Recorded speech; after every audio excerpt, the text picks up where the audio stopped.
What's going on, guys? Welcome to this video. I'd like to apologise for the delay in this Q&A. I've actually had a couple of people message me asking me where it is. Long story short, I've had a little bit of editing problems. My editing software hasn't been allowing me to upload to YouTube for some reason. I'm not 100% sure why. And then also I transferred the original Q&A I filmed from my camera to my computer, and it's no longer my computer, so I have to then refilm this and get it back out to you, so I've got no problem with that. I'm going to be a lot more consistent with these Q&As, because I feel the Q&As are going to probably benefit you. I've not actually got training footage to play over this, because the only training footage I've got is from Monday, and that's going over, that's going up tomorrow.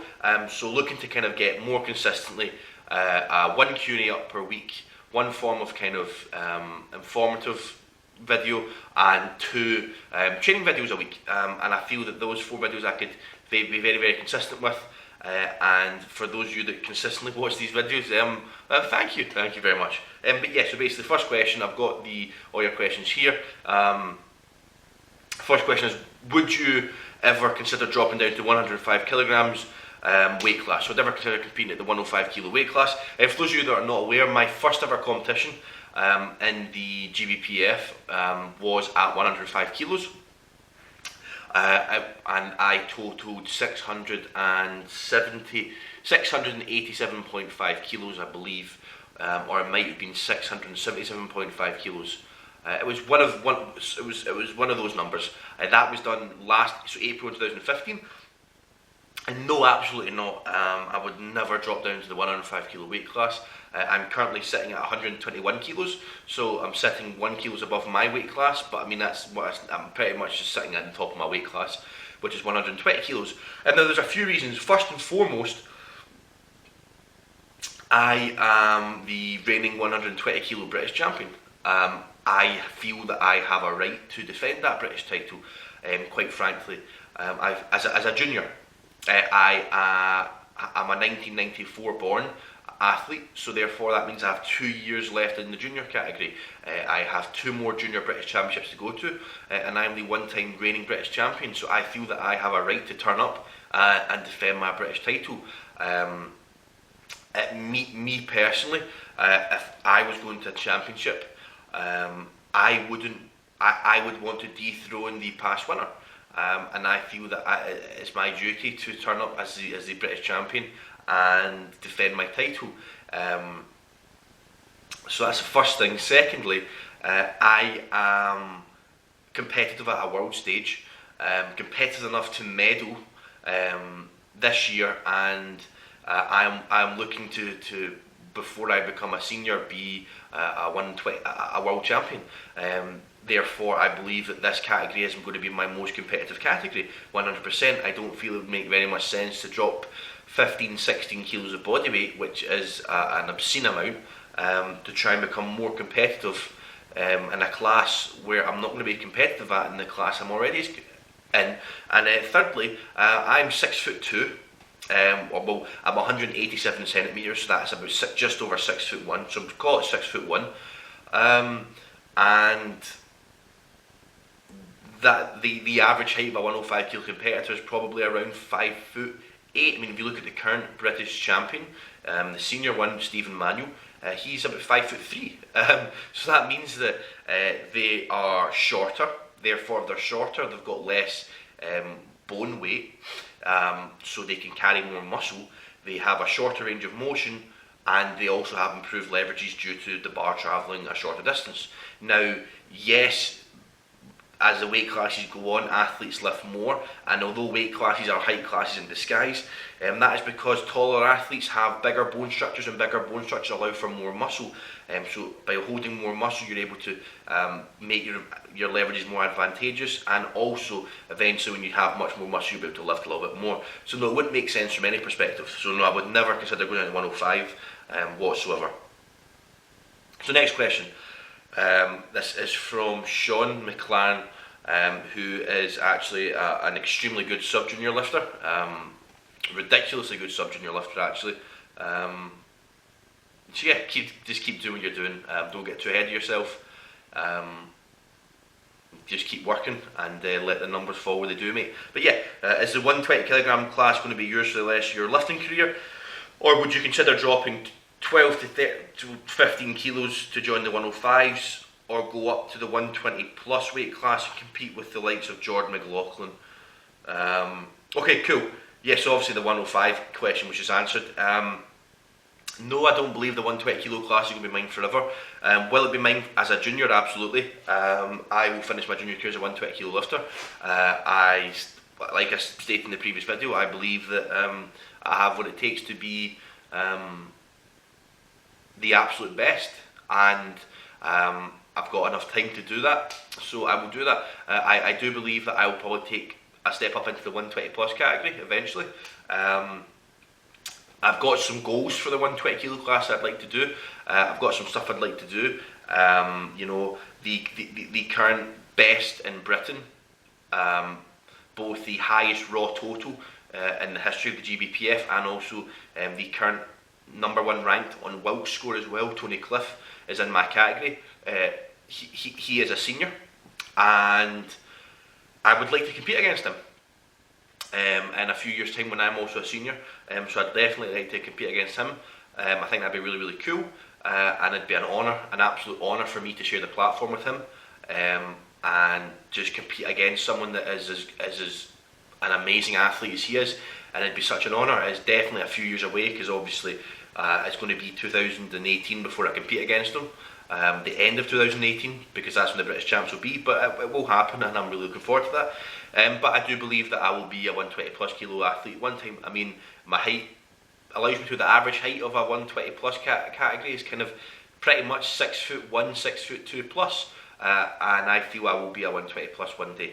But I do have goals I want to do in the 120 kilo class, and yeah, I mean, I wouldn't move up to compete because I want to compete against someone, but I would move up to maximise my career in powerlifting.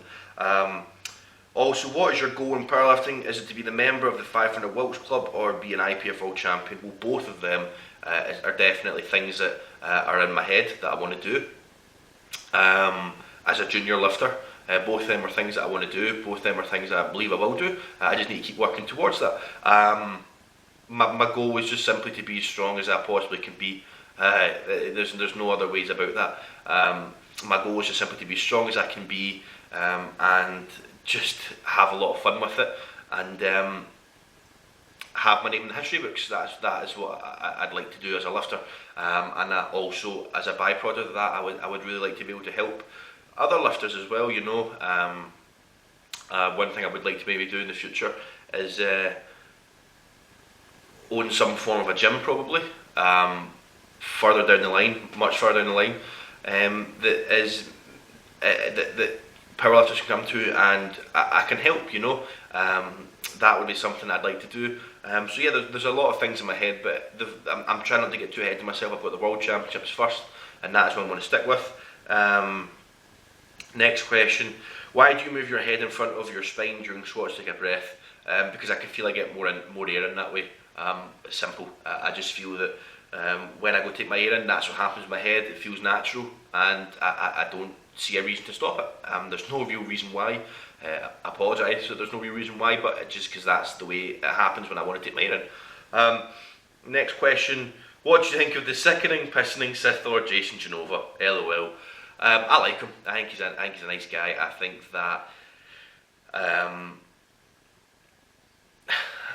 I think major props to him. I mean, he deals with a lot of negativity and a lot of, quite frankly, bullying from people. I think there's a difference between having a joke with someone and bullying someone, and I think especially someone within his mind frame. I mean, I'm not saying I'm maybe the most level-headed person in the world, you know. I'm definitely not the most level-headed person in the world. Some of my lifting could probably show you that it's not. I don't always respond the best to things, but you know, someone of his mental state, obvious mental state, he won't understand things the way we would, you know. He might not understand stuff the way we do. Might be able to take stuff the way we do, and I feel it's bullying. I feel a lot of people bully him. I feel a lot of people take advantage of him. and it does upset me, you know, the way people treat him, and I just think massive props to him for just being him, doing what he do. You know, he is who he is. He doesn't pretend he's someone else. He puts himself out there, and he's quite a cool guy. I like him, and I hope he continues to do what he does, and I hope he has all the success that he wants. Next question. I've noticed you don't do much in the way of unilateral work other than dumbbell rows now and again. I'd like to hear your thoughts on where you think unilateral work contributes to the lifts, or would time be better spent doing variations of the power lifts? Thank you. Okay, cool. Well, I mean, it all depends on your goals.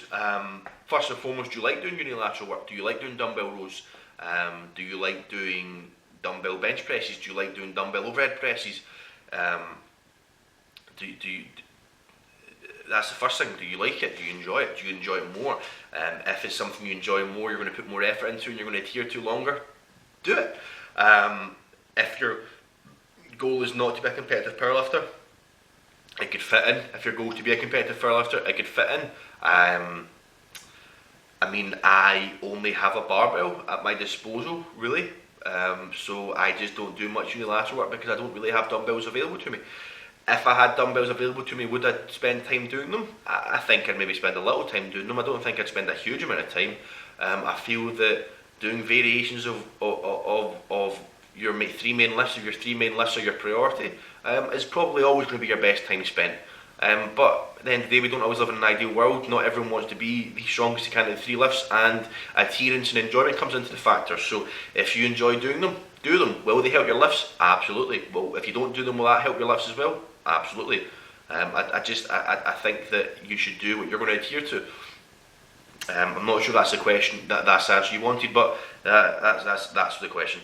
Whatever happened to your inversion board? You're still using it? Also, how many calories you taking in on the daily? Yeah, still use my inversion board. Use that every single day. I'm probably doing maybe anywhere between 5 to 20 minutes of inversion work per day. It's a lifesaver. Without it, I would be screwed.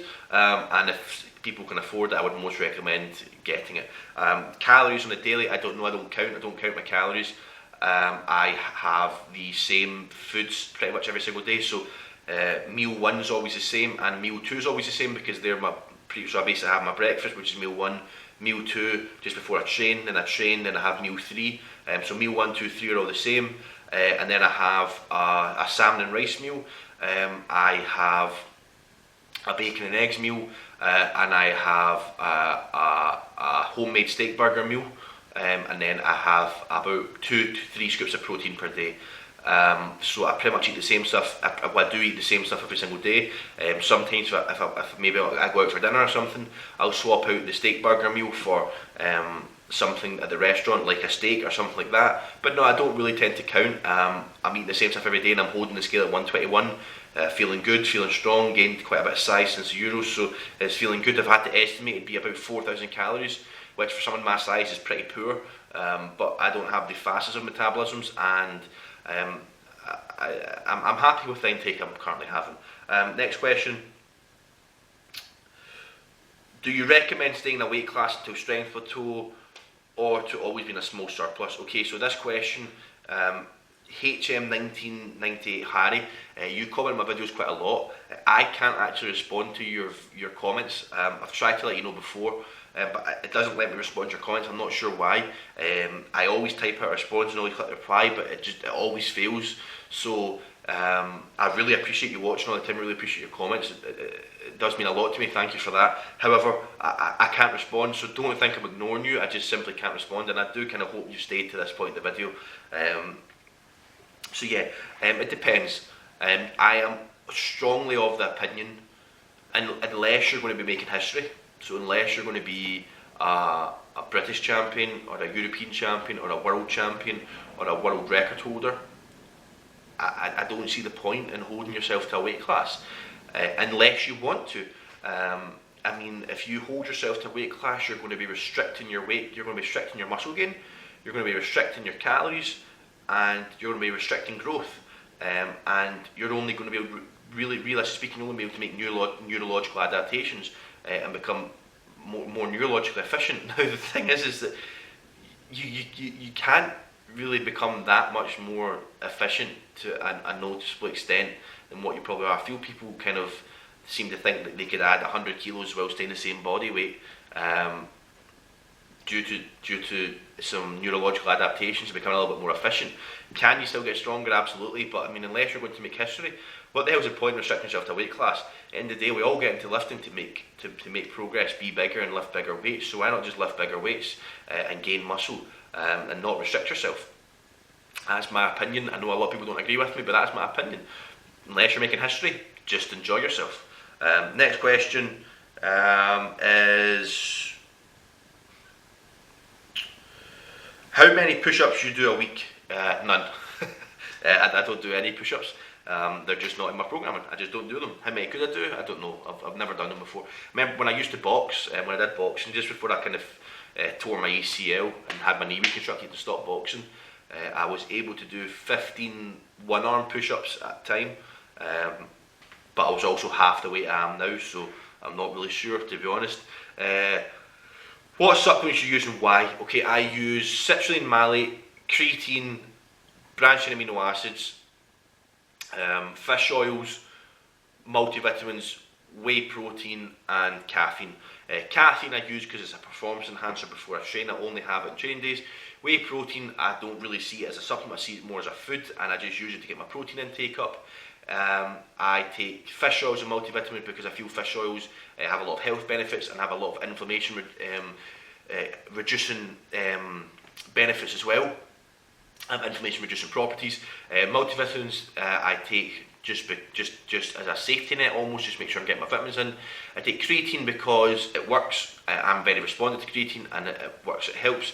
I take branching amino acids because of the data I've seen. I feel that leucine especially does help increase protein synthesis, and I have got the spare money to do so. Now, do I feel it's necessary? Absolutely not, but I do feel that if you have enough money and take them pre and post workout, I feel it can definitely benefit you, and I feel that it has increasing protein synthesis properties. But is it necessary? Absolutely not. Citrulline malate, again, from the studies I've seen, I feel citrulline malate has a lot of benefits in resistance training athletes. Again, I've got the extra money to spend on it. Is it necessary? No, but can it help you? Maybe, but I mean, I feel it's worth taking. I feel the data I've seen, it can be helpful. And last question, what made you choose Ben Rice to do your programming? So for those of you that are not aware, Ben Rice is my programming coach, so he does all of my programming for me. The reason I chose him was because I like him, first and foremost. I think that he's trustworthy. I think that he is in it for the right reasons, and I think he's genuine. So I trusted him first and foremost, which is something I don't do with a lot of people, but I do with him. I trust him, and I like the way he trains, and I think that his results have spoken for himself, and I feel that I made the right choice because when I started with him, I had like a 600 and maybe an early 600 kilo total, and now I have a 795 kilo total on a pretty abysmal day, and I am a British champion and a European silver medalist, and soon to be hopefully a world medalist as well. So I feel I made the right choice. But yeah, I picked him because I trust him. I feel he's genuine. I feel he's in it for the right reasons. I don't feel he's going to be a fake or a cookie cutter coach. I felt his training looked awesome, and I feel that he was very knowledgeable, and I felt that his results spoke for himself. So, hope you enjoyed this Q&A, guys. If possible, please leave more comments down below so that I can do one next week. I understand this is a very long video, so thanks for sticking through with it. Thanks for watching, guys, and I will speak to all of you next time.